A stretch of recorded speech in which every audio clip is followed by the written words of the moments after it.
je suis né en 1953, précisément le 31 juillet, et à Zébala, cercle de Koutchala, précisément de la 3e région. J'ai commencé mes études en 1960, précisément le 1er octobre 1960, dans mon village. J'ai été orienté à l'Institut national des arts, l'INA à Bamako, qu'on appelle pratiquement les Beaux-Arts, où j'ai passé 4 ans d'études. J'ai appris à faire de la peinture à l'huile, ensuite la décoration avec la gouache, l'aquarelle, le pastel, et le dessin au crayon, le crayonnage, le portrait, le dessin de paysage, et avec un peu de modelage. À partir de 1980, j'ai été muté à Ségou, localité dans laquelle je demeure à présent. Et je continue à enseigner le dessin dans les classes de 7e, 8e et 9e.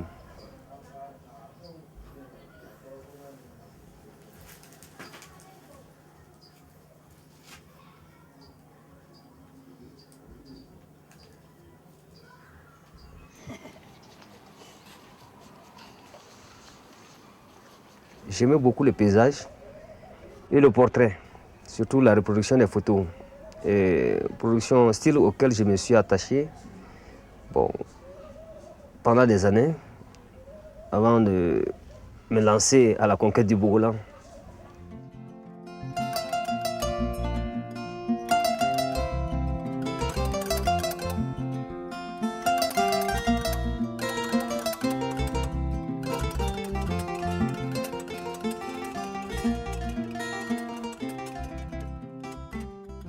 Le Bogolan, c'est un art un peu, je dirais, c'est paradoxal, parce que il a commencé plutôt par le basilan, le produit qui venait de la décoction des plantes et des feuilles, et ces jus-là servaient pour teindre les étoffes, les tissus dans le temps. Et c'est ainsi que les femmes portaient ces tissus. Le basilan signifie au fond des plantes qui sont là pour guérir, des plantes médicinales. Mais on s'en est servi pour teindre les costumes des rois, des chefs et les costumes des fétichistes. Donc il n'y avait pas de Bogolan dans le temps.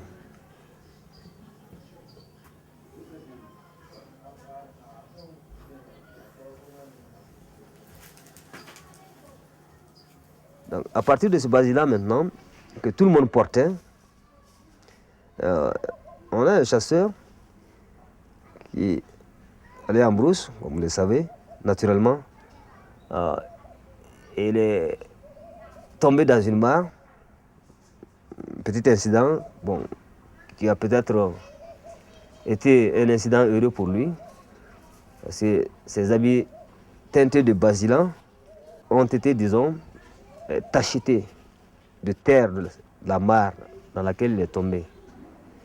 Et quand il s'en est sorti, il a trouvé que son habit teinté en basilan, qui a reçu de la terre, dont les taches se sont transformées en noir. C'est ainsi que femmes et hommes ont commencé à améliorer la teinture du basilan qui a pris le nom de Bogolan. Voilà, au fait, ce que nous pouvons retenir de ce qu'on raconte.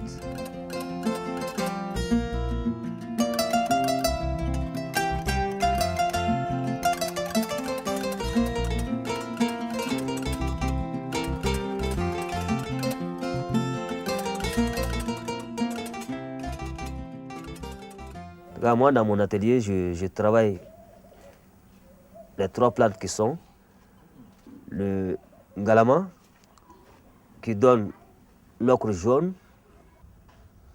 à différents degrés d'intensité.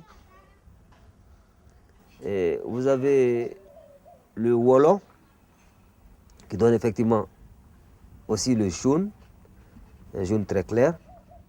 Ensuite, vous avez les couleurs rougeâtres. Vous avez le mpeku, qui est le raisin sauvage. dont on se sert des écorces. Pour le rouge, il faut en extraire le jus, soit bouilli, soit trempé pendant quelques instants.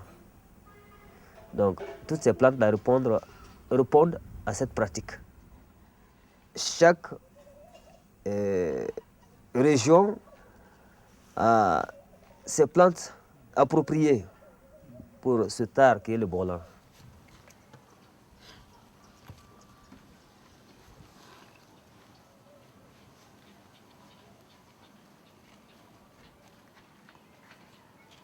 Le bourlin se fait sur les bandes d'étoffe de coton, pur coton. Pas de toile, comment on le dit, synthétique. Donc ça, c'est une première observation.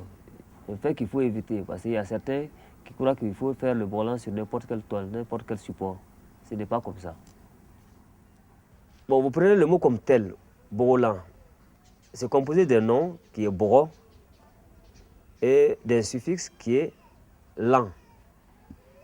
Donc le bro, c'est quoi? C'est la terre, n'est-ce pas?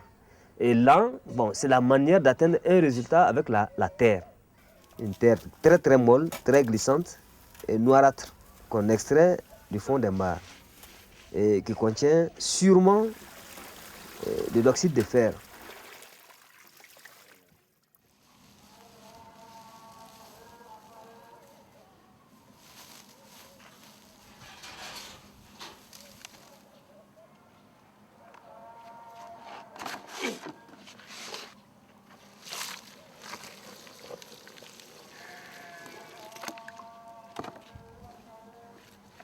On prépare d'abord le basilan. Faire bouillir le galama, ou bien le faire piler et le tremper, en extraire le jus et l'étoffe blanche, le tissu blanc, le support est trempé une première fois dans cette solution.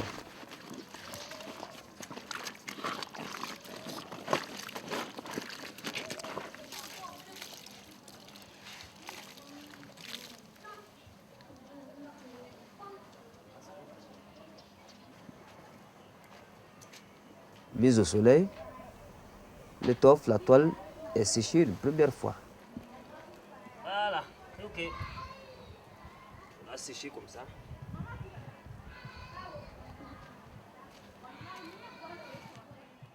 Alors, vous trempez une deuxième fois, vous faites sécher la toile.